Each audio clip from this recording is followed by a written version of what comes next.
دربار شاہی لگا ہوا تھا۔ سلطان محمود غزنوی رحمتہ اللہ تشریف لائے۔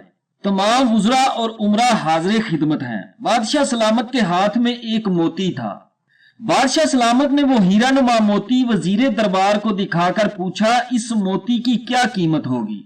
وزیر نے اچھی طرح دیکھ بھال کر عرض کی، حضور نہایت ہی قیمتی چیز ہے، غلام کی رائے میں 1 من سونے کے برابر اس کی مالیت ہوگی۔ بادشاہ سلامت نے کہا، بہت خوب، ہمارا اندازہ بھی یہی تھا۔ پھر سلطان نے حکم دیا، اسے توڑ ڈالو۔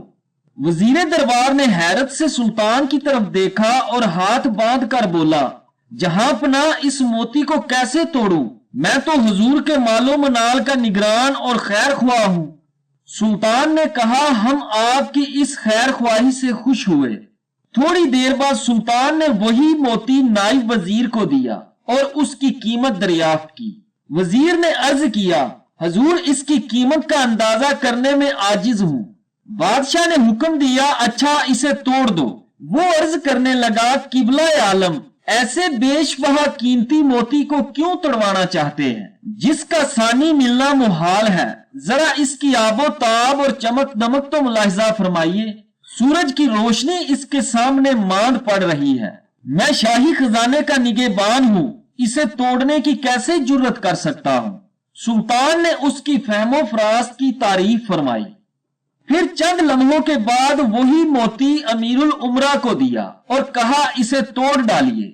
اس نے بھی عذر پیش کر کے توڑنے سے معذرت کر لی۔ بادشاہ سلامت نے سب کو انعام و اکرام دیا اور ان کی وفا شواری اور اخلاص کی تعریف کی۔ بادشاہ جوں جوں درباریوں کی تعریف کر کے ان کا مرتبہ بڑھاتا گیا، تو وہ ادنا درجے کے لوگ صراط مستقیم سے بھٹک کر اندھے کنویں میں گرتے گئے۔ وزیر دربار کی دیکھا دیکھی امیروں اور وزیروں نے ظاہر کیا کہ وہ دولت شاہی کے وفادار اور نگران ہیں۔ آزمائش اور امتحان کے لمحوں میں تقلید کرنے والا ذلیل و خوار ہوتا ہے۔ سلطان نے تمام درباریوں اور خیر خواہ نے دولت کی آزمائش کر لی۔ آخر میں سلطان نے وہ موتی ایاز کو دیا اور فرمایا، اے نگاہ باز، اب تیری باری ہے، بتا اس موتی کی کیا قیمت ہوگی؟ ایاز نے عرض کیا، اے آقا، میرے ہر قیاس سے اس کی قیمت زیادہ ہے۔ بادشاہ سلامت نے کہا، اچھا پھر ہمارا حکم ہے، تو اسے توڑ دے۔ ایاز نے فوراً اس ہیرے کو زمین پر دے مارا اور ٹکڑے ٹکڑے کر دیا۔ یہ غلام آقا کے طریقے امتحان سے آگاہ تھا، اس لیے کسی دھوکے میں نہ آیا۔ موتی کا ٹوٹنا تھا کہ سب درباری کیا، امیر کیا، وزیر بری طرح چلا اٹھے، ارے بے وقوف، تیری یہ جرت کہ ایسا نادر و نایاب موتی توڑ ڈالا، ذرا خیال نہ کیا کہ کس قدر نقصان کیا ہے تو نے؟ ان کا رویلا سن کر ایاز نے کہا، اے صاحبو، ذرا دل پر ہاتھ رکھ کر بتاؤ کہ موتی کی قیمت زیادہ ہے یا حکم شاہی کی؟ تمہاری نگاہ میں سلطانی فرمان زیادہ وقت رکھتا ہے یا یہ حقیر موتی؟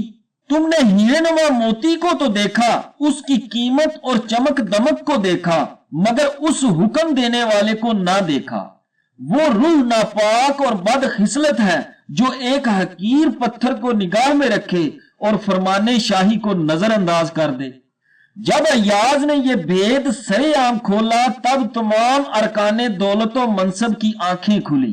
ندامت اور ذلت سے یہ حال تھا کہ کسی کی گردن اوپر نہیں اٹھتی تھی۔ سلطان کے سامنے یہ عذر پیش کرنا چاہا کہ وہ خیر خواہی مال میں شاہی فرمان کی اہمیت کو بھول گئے تھے۔ سلطان نے کہا، معمولی پتھر کے مقابلے میں تم نے میرا حکم توڑنا زیادہ ضروری سمجھا۔